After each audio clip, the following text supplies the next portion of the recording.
Good morning. My name is Daniel Ortega. I'm the head of retail sales here with Vantage Retirement Plans.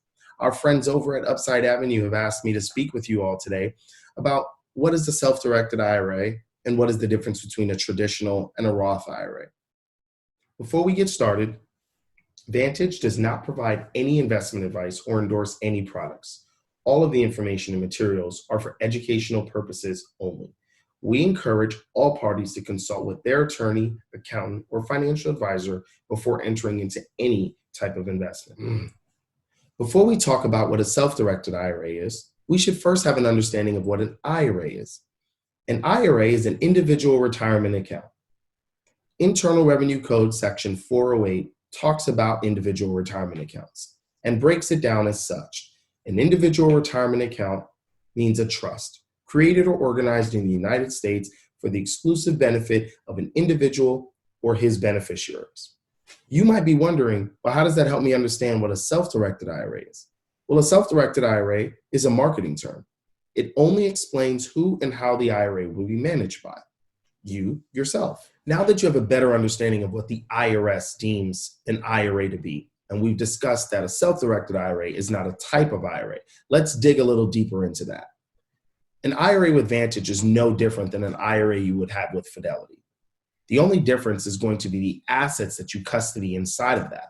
We're both required by the IRS to provide the same annual reporting, take the same contributions, and so on. So when we talk about the assets that you custody, let's talk about that in even further detail. With a company like Fidelity, stocks, bonds, mutual funds, ETFs, those are the assets that are going to be more your traditional stock market-based assets, and that's what they custody. When you deal in the alternative side, Vantage, we don't custody stock market-based assets. We deal strictly in the alternative space. And those assets that we would custody are going to be real estate, private lending, and private company. You'll see that on real estate, we have listed the direct purchase, partnership, and leverage. Direct purchase means in the IRA, you have all of the money to buy a property. Partnership, exactly what it means. 50-50 partnership, if you want to use the IRA to partner with someone, you can. And leveraging, we can talk more about this outside of this, but yes, the IRA can secure a loan. You have private lending, and you'll see that it's secured and unsecured. All that means is secured means through collateral, unsecured means non-collateralized asset.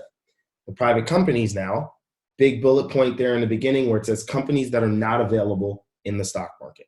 And those are assets that we will custody here at Vantage. The last thing I would like to cover with you is what is the difference between a traditional IRA and a Roth IRA. A traditional IRA is a tax-deferred account.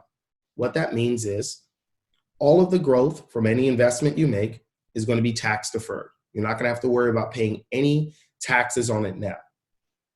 A Roth account is a tax-exempt account, which means I have this account and now I've already paid the taxes on this account. So any growth on this investment I make out of that account is tax-free. So again, there are exceptions to the rule, and we can talk more about that in a different segment, but that is the kind of high-level overview of what separates a traditional IRA from a Roth. Traditional, think about it, tax-deferred.